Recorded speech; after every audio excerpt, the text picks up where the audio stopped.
नमस्कार साथियों, स्वागत है आप सभी का आपके अपने इस YouTube चैनल पर जिसका नाम है जीएस बूस्टर, जो कि पार्ट है तक्षशिला इस बलिया का और मैं हूं अनूप उपाध्याय। साथियों, भयंकर झटका आने वाला है। सबसे बुरे समय के लिए तैयार रहिए। जब भारत के सबसे बड़े बैंकिंग और उद्योग जगत के दिग्गज उदय कोटक ऐसी चेतावनी देते हैं तो यह सिर्फ एक आर्थिक बयान नहीं होता, यह आने वाले वैश्विक संकट का अलार्म होता है। दुनिया इस समय एक बेहद खतरनाक मोड़ पर खड़ी है।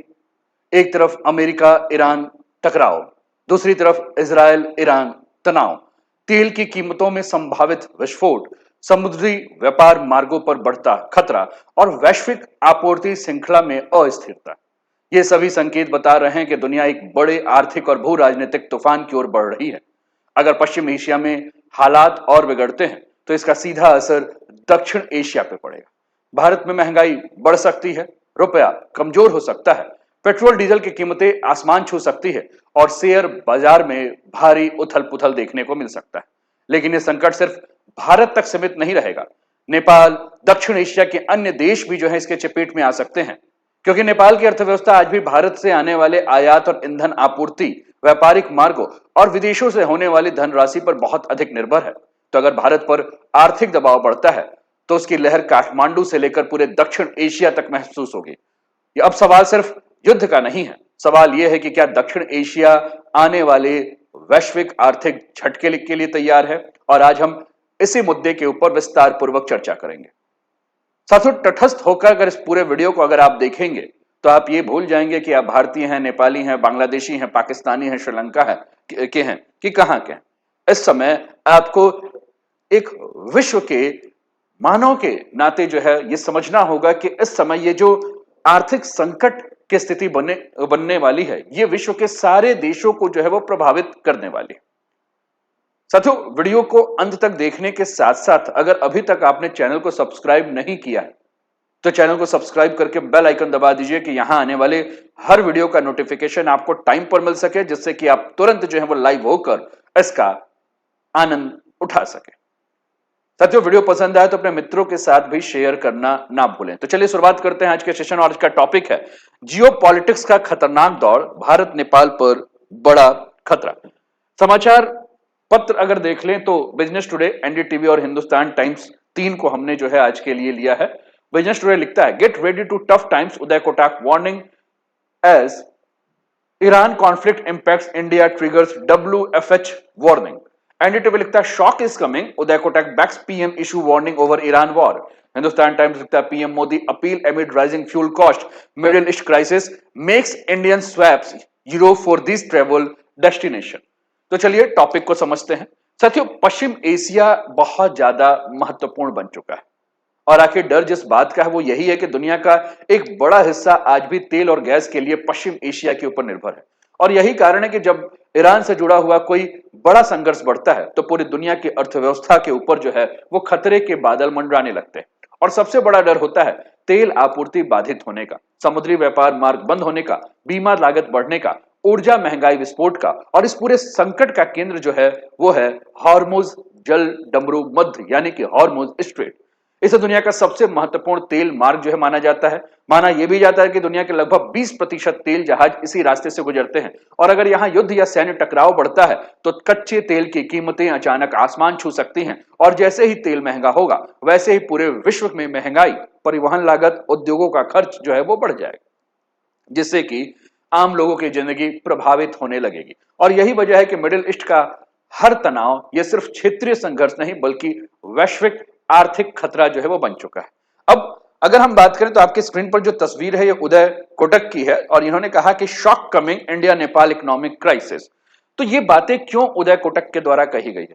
साथियों, उदय कोटक ने साफ शब्दों में चेतावनी दी है कि अभी आम लोगों ने असली आर्थिक झटका जो है महसूस नहीं किया है।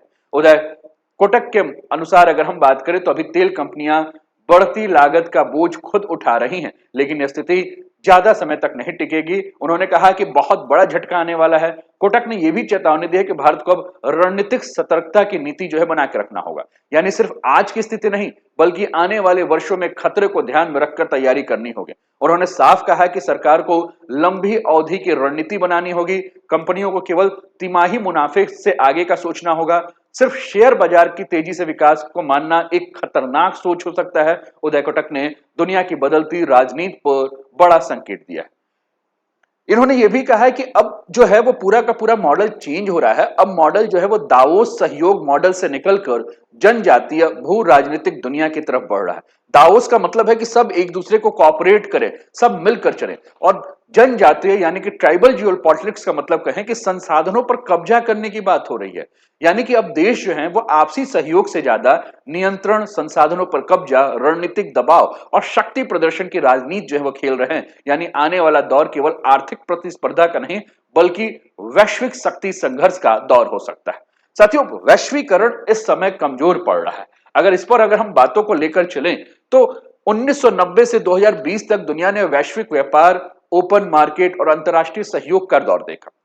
देश एक दूसरे से जुड़ रहे थे, सप्लाई चेन वैश्विक बन रही थी और माना यह जा रहा था कि आर्थिक सहयोग से दुनिया अधिक स्थिर होगी। लेकिन अब दुनिया एक नए दौर में प्रवेश कर रही है, एक ऐसा दौर जहां आर्थिक शक्ति और रणनीतिक नियंत्रण सबसे बड़ा हथियार बनते जा रहा है।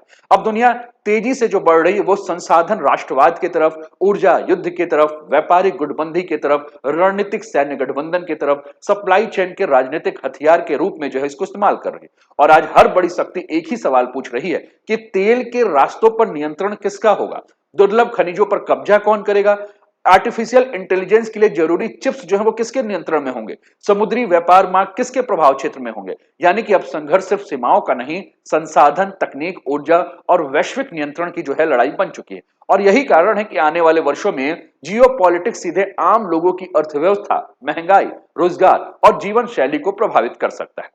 साथियों, जिस प्रकार की स्थिति आपको देखने को मिल रही है, पूरा ग्लोबल एराम हो चुका है, middle east tension, energy security risk पे आ चुका है, ग्लोबल रिसेशन का फियर है, मतलब समस्या जो है बड़ी खराब है, energy crisis, global supply chain disruption, government डेब्ट क्राइसिस, पूरा विश्व जो है वो अलर्ट मोड में है।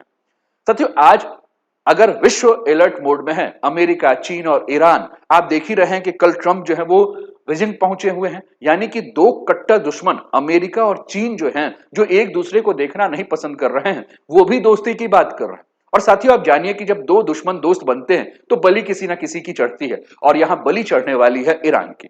ये बात मैं इसलिए कह रहा हूं क्योंकि वेनेजुला को आपने थोड़े दिन पहले देखा, ईरान को आप देख रहे हैं, और आने वाले समय में आपको यह भी दिखेगा कि जो देश चीन के भरोसे बैठे हुए थे, वो देश भी जो है, अगर कभी भी अमेरिका और चाइना के बीच में उस देश को लेकर तनाव की स्थिति बनेगी तो अमेरिका और चाइना अपना फायदा के लिए उस देश की बलि चढ़ा सकते हैं। साथियों, आज भारत दुनिया की सबसे जटिल कूटनीति संतुलन के बीच में जो है अपनी नीतियों को चला रहा है। एक तरफ भारत की अमेरिका के साथ मजबूत रणनीतिक साझेदारी है, तो दूसरी तरफ भारत अब भी रूस से बड़े स्तर पर जो है वो तेल खरीद रहा है। साथ ही ईरान भारत के लिए केवल एक देश नहीं बल्कि मध्य एशिया तक पहुंचने का एक महत्वपूर्ण रणनीतिक मार्ग है। आप चाबहार को नहीं भूल सकते हैं। साथियों, खाड़ी देशों में करोड़ों भारतीय कामगार कार्यरत हैं, जिनसे आने वाली धनराशि भारत की अर्थव्यवस्था के लिए बेहद महत्वपूर्ण है। और यही कारण है कि पश्चिम एशिया में बढ़ती अस्थिरता भारत के लिए केवल अंतर्राष्ट्रीय खबर नहीं बल्कि सीधा आर्थिक और रणनीतिक खतरा है। अगर क्षेत्र में युद्ध बढ़ता है तो भारत को कई मोर्चे पर जो है दबाव झेलना पड़ सकता है, जैसे कि तेल की कीमतों में भारी वृद्धि, समुद्री व्यापार मार्ग का खतरा, भारतीय जो कामगार जो बाहर काम कर रहे हैं उनके लिए सुरक्षा चिंता, डॉलर के मुकाबले रुपए पे दबाव, आय लागत और महंगाई में उछाल। और सबसे बड़ी जो चुनौती आपको देखने को मिलेगी वो ये होगी कि भारत अमेरिका, रूस, ईरान और खाड़ी देशों के बीच अपना संतुलन जो है वो कैसे बनाकर रखेगा। क्योंकि आने वाले समय में भू राजनीति केवल विदेश नीति का विषय नहीं होगा, यह सीधे भारत की अर्थव्यवस्था, ऊर्जा सुरक्षा और राष्ट्रीय स्थिरता को जो है प्रभावित करेगा। साथियों, 20% हमने कहा कि वर्ल्ड का पास जो हो रहा है वो कहां से हो रहा है, स्ट्रेट ऑफ हॉर्मुज। और जो बातें की गई हैं कोटक महिंद्रा के द्वारा, उदय कोटक के द्वारा, ये कि प्रिपेयर फॉर द वर्स्ट, यानी कि सबसे खराब कंडीशंस के लिए जो है वो हमें तैयार होना होगा। साथियों, सबसे बड़ा असर अगर हम भारत पे अगर बात करें या साउथ एशिया के देशों पे बात करें तो सबसे बड़ा कि अगर ऑयल का प्राइस बढ़ेगा तो भारत अपने जरूरत का 85% तेल जो है वो आयात करता है। अगर $60 प्रति बैरल के हिसाब से तेल है तो मैनेजेबल हो जाए। $100+ प्रति बैरल होता है तो डेंजरस, और 120+ डॉलर प्रति बैरल हो रहा है तो ये इन्फ्लेशन शॉक का है, यानी कि महंगाई जो है वो बढ़ने वाली है। और इससे क्या होगा, पेट्रोल डीजल महंगे होंगे, ट्रांसपोर्टेशन कॉस्ट महंगे होंगे, महंगाई, खाद्य महंगाई यानी कि फूड इन्फ्लेशन आएगा, रुपए के ऊपर प्रेशर होगा, फिस्कल डिफिसिट जो इंक्रीज होगा। और सरकार ने अभी प्राइस स्टेबल रखे हैं, लेकिन रिपोर्ट्स ये आ रहे हैं कि ऑयल कंपनी जो है वो बहुत बड़े घाटे में जा रही हैं, अंडर रिकवरी बढ़ रहा है, सब्सिडी प्रेशर सरकार के ऊपर बढ़ रहा है। इसलिए प्रधानमंत्री ने कहा है कि भैया फ्यूल बचाइए, वर्क फ्रॉम होम कीजिए, ऑनलाइन मीटिंग कीजिए और सोने की खरीद को जो है वो रोक दीजिए, यानी कि आने वाले 1 साल तक जो है वो आप सोना मत खरीदिए। इंडिया इंपोर्ट 85% ऑयल जो है। इसके अलावा न्यू वर्ल्ड ऑर्डर जो है बन रहा है, और डोनाल्ड ट्रंप बार बार कह रहे हैं कि we will protect America, defends our interest and win the future. मतलब ट्रंप सीधे अमेरिका की बात, मतलब मानवता गया भाड़ में, सारे देश गए भाड़ में, किस पे है, बस कुल मिलाकर अगर हम बात करें तो अपने इंटरेस्ट को लेकर चल रहे हैं। तो हमने कहा कि इस समय प्रधानमंत्री किसकी बात कर रहे हैं, work from home, online meeting, reduce travel, use less, drive less की बात कर रहे हैं, टुगेदर लेट्स बिल्ड एन आत्मनिर्भर भारत के बारे में बात कर रहे हैं। तो ये सारी बातें हो रही हैं, है ना। तो कुल मिलाकर इस समय जो पूरा का पूरा फोकस ये हो रहा है कि अगर हम इस तरीके से चलेंगे तो रुपए और फॉरेक्स रिस्क जो हमारा घट सकता है। अगर ऑयल इंपोर्ट बिल बढ़ा तो डॉलर की डिमांड बढ़ेगी, रुपया कमजोर होगा, इंपोर्ट्स महंगे होंगे। इंडिया के पास स्ट्रॉन्ग फॉरेक्स रिजर्व है, लेकिन प्रोलॉन्ग वॉर रिजर्व पर जो है वो प्रेशर डाल सकता है साथियों, क्योंकि नेपाल जो है वो हमारे अर्थव्यवस्था के ऊपर टिका हुआ है। हमारे अर्थव्यवस्था का कहने का मतलब है कि नेपाल ऑयल हो, फर्टिलाइजर्स हो, वो सारे के सारे जो है भारत के रास्ते से जाते हैं, क्योंकि नेपाल एक लैंडलॉक कंट्री है। तो सारे के सारे अगर हम देखें तो भारत के बंदरगाहों से जो है वो नेपाल को जा रहा है। अगर भारत में इस प्रकार की स्थिति है तो नेपाल के लिए भी चिंता का विषय हो चुका है। अगर पूरे संकट को भारत के नजरिए से देखा जाए तो तस्वीर जो है वो अधूरी रह जाएगी, क्योंकि इसका असर नेपाल के ऊपर भी गहराई से पड़ सकता है। नेपाल खुद बड़े स्तर पर तेल का उत्पादन नहीं करता है। देश की ईंधन आपूर्ति का बड़ा हिस्सा जो है वो भारत से जुड़े परिवहन और आपूर्ति नेटवर्क के ऊपर है। यानी अगर भारत पर आर्थिक ऊर्जा का दबाव बढ़ता है तो उसकी सीधी लहर नेपाल तक पहुंच सकती है, और ऐसे स्थिति में नेपाल में भी पेट्रोल और डीजल की कीमतें बढ़ सकती हैं, परिवहन महंगाई तेज हो सकती है, पर्यटन क्षेत्र प्रभावित हो सकता है, आयातित वस्तुएं महंगी हो सकती हैं, रोजमर्रा का जीवन लागत जो है बढ़ सकता है। और नेपाल की अर्थव्यवस्था पहले से ही कई संवेदनशील संरचनाओं पर आधारित है, यानी कि आयात पर अत्यधिक निर्भर अर्थव्यवस्था है, विदेशों से आने वाली धनराशि पर निर्भरता है, ऊर्जा कीमतों के प्रति अत्यधिक संवेदनशील बाजार है। और यही कारण है कि अगर भारत किसी बड़े आर्थिक या ऊर्जा झटकों का सामना करता है तो नेपाल में उसका प्रभाव रिपल इफेक्ट की तरह महसूस होता है। यानी कि भारत में संकट पैदा हुआ तो उसकी आर्थिक तरंगे नेपाल तक पहुंचना लगभग तय माना जा रहा है। और यही वजह है कि पश्चिम एशिया का तनाव अब केवल दूर का युद्ध नहीं बल्कि दक्षिण एशिया की आर्थिक स्थिरता से जुड़ा हुआ एक बहुत बड़ा सवाल बन चुका है। अब आपको समझना यह होगा कि क्यों बार बार मोदी जो है इसके बारे में बात कर रहे हैं, क्यों वो कह रहे हैं कि सब कुछ को बचाइए। तो हमने कहा कि फॉरेक्स बचाना है, इन्फ्लेशन कंट्रोल करना है। उन्होंने एडिबल ऑयल के यूज के ऊपर, जैसे उन्होंने कहा कि भैया सोना कम खरीदिए क्योंकि सोना हमें दूसरे देशों से लेना पड़ रहा है तो हमारा इंपोर्ट चार्ज बढ़ रहा है। 19.5 बिलियन एडिबल ऑयल जो है वो हम क्या करते हैं, मतलब हम एडिबल ऑयल जो इंपोर्ट करते हैं वो 19.5 बिलियन डॉलर का करते हैं, है ना। भारत 60% एडिबल यानी कि जो खाद्य तेल है जो हम लोग अपने किचन में यूज करते हैं वो भारत बाहर से ले रहा है ना। तो भारत दुनिया के सबसे बड़े खाद्य तेल आयातक देशों में से एक है। 2025-26 का ये जो है वो डाटा आपको देख रहा है जो कि आपकी स्क्रीन पर है। यानी कि हमारी रसोई में इस्तेमाल होने वाला जो तेल है सीधे देश की अर्थव्यवस्था से जुड़ा हुआ है। जब किसी देश की बड़ी मात्रा में खाद्य तेल विदेशों से खरीदना पड़ता है तो विदेशी मुद्रा का भारी बहिर्गमन जो होता है। और ऐसी स्थिति में अगर देश के करोड़ों परिवार खाने के तेल के उपयोग को थोड़ा संतुलित कर दें तो उससे बड़ा आर्थिक प्रभाव दिखाई दे सकता है। इससे आयात बिल कम हो सकता है, चालू खाता घाटा बेहतर हो सकता है, रुपए पर दबाव कम हो सकता है, विदेशी मुद्रा भंडार को जो है राहत मिल सकती है। यानी रसोई की छोटी सी बचत राष्ट्रीय आर्थिक सुरक्षा में योगदान दे सकती है। लेकिन यह केवल अर्थव्यवस्था की रणनीति नहीं, यह स्वास्थ्य से भी जुड़ा हुआ महत्वपूर्ण मुद्दा है, क्योंकि अत्यधिक तेल सेवन मोटापा, हृदय रोग और कई जीवन शैली संबंधी बीमारियां दे सकते हैं। इसलिए सीमित और संतुलित तेल उपयोग एक साथ दो फायदा जो है वो दे सकता है, एक देश की आर्थिक मजबूती और दूसरा लोगों का बेहतर स्वास्थ्य। साथियों, अब इसको लेकर राजनीति गर्म हो चुकी है। अपोजिशन जो है वो सरकार के ऊपर हमला कर रहा है ना, कि जैसे ही चुनाव खत्म हुआ वैसे ही सारी बातें होने लगी, जैसे चुनाव खत्म हुआ वैसे तेल की कीमतें बढ़ने लगी। क्या जनता को इकोनॉमिक पेन के लिए प्रिपेयर किया जा रहा है, या आने वाले महीने में इकोनॉमिक इशू, जियोपॉलिटिकल क्राइसिस और डोमेस्टिक जो पॉलिटिक्स है, ये तीनों एक साथ जो है वो चल रहे हैं।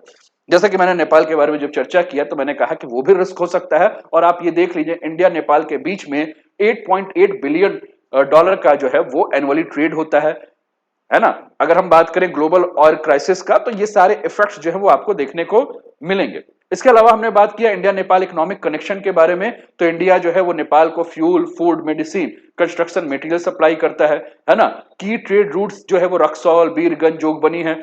इकोनॉमिक डिपेंडेंसी की बात करें तो 60% जो नेपाल का ट्रेड है वो इंडिया के साथ हो रहा है ना। अगर कहीं भी स्थिति खराब हो रहा है तो नेपाल के ऊपर इसके असर जो है वो पड़ने वाले हैं, इसमें कोई भी दो राय नहीं है ना। तो कुल मिलाकर अगर हम बात कर रहे हैं साथियों, तो कोटक महिंद्रा, उदय कोटक की जो सबसे महत्वपूर्ण बात ये थी, उनका मतलब ये है कि दुनिया अब लिबरल ग्लोबल कॉपरेशन से स्ट्रेटेजिक सर्वाइवल पॉलिटिक्स की तरफ जा रही है। आज यूएस चाइना का जो प्रतिद्वंद के बीच में जो राइवलरी है, वो या रशिया वेस्ट डिवाइड जो हुआ है, मिडिल ईस्ट वॉर जो हो रहा है, ट्रेड फ्रेगमेंटेशन हो रहा है, एनर्जी वेपनाइजेशन हो रहा है, सब मिलकर नए जियो पॉलिटिकल रियलिटी बना रहे हैं। और इंडिया की ये सबसे बड़ी परीक्षा हो चुकी है कि भारत ऐसे मोड़ पर कहां खड़ा है जहां उसे एक साथ कई मोर्चों पर लड़ाई लेनी पड़ रही है। भारत को अपनी आर्थिक विकास दर भी बनाए रखनी है और महंगाई को भी नियंत्रण जो है वो बना के रखना है। ऐसी स्थिति में एक सबसे बड़ा सवाल भारत के लिए है कि क्या देश विकास और स्थिरता के बीच में संतुलन बना पाएगा, क्योंकि आने वाले वर्षों में आर्थिक शक्ति केवल जीडीपी से तय नहीं होगी, बल्कि इस बात से तय होगी कि कौन सा देश संकट के समय सबसे ज्यादा स्थिर रहा, लचीला रहा और आत्मनिर्भर साबित हुआ। तो साथियों, अंततः हम यही कह सकते हैं कि इसकी पूरी संभावना यह है कि आने वाला समय जो है बड़े झटके का है, लेकिन डर और घबराहट से ज्यादा जो जरूरी है वो है तैयारी। अगर ईरान से जुड़ा संघर्ष बढ़ता है, तेल आपूर्ति के मार्ग प्रभावित होते हैं, कच्चे तेल की कीमतों में $120 प्रति बैरल से ऊपर चली भी जाती है, तो दक्षिण एशिया की अर्थव्यवस्था पर भारी दबाव तो आएगा ही। और ऐसी स्थिति में भारत या भारत के जो भी पड़ोसी देश है, नेपाल, बांग्लादेश जैसे देश, दोनों को अब गंभीर तैयारी करनी होगी। सबसे ज्यादा ध्यान देना होगा ऊर्जा सुरक्षा पर, आर्थिक अनुशासन पर, स्थानीय उत्पादन पर, दीर्घकालिक रणनीतिक योजना पर, क्योंकि आने वाला समय केवल आर्थिक विकास की दौड़ नहीं होगी, यह होगा ऊर्जा नियंत्रण, स्थिरता और रणनीतिक तैयारी की भी परीक्षा होगी। तो उदय कोटक की चेतावनी सिर्फ डर पैदा करने के लिए नहीं थी, यह एक संकेत था कि दुनिया तेजी से बदल रही है और आने वाला दशक शायद भू राजनीति, अर्थव्यवस्था, ऊर्जा सुरक्षा का दशक बनने वाला है। और इस नए दौर में वही देश सबसे मजबूत रहेगा जो संकट आने से पहले तैयारी कर लेगा। आपको क्या लगता है? आप अपने विचार जो है वो कमेंट के माध्यम से हम तक पहुंचाएं, और कैसा लगा सेशन ये भी बताएं। साथियों, अभी तक चैनल को सब्सक्राइब नहीं किया हो सब्सक्राइब कर दीजिए, वीडियो को लाइक नहीं किया होगा लाइक कर दीजिए, और शेयर नहीं किया होगा तो शेयर कर दीजिए। अपना ध्यान रखिए, स्वस्थ रहिए, मस्त रहिए, तंदुरुस्त रहिए, हंसते खेलते मुस्कुराते हुए जीवन का आनंद लीजिए। जय हिंद, जय भारत।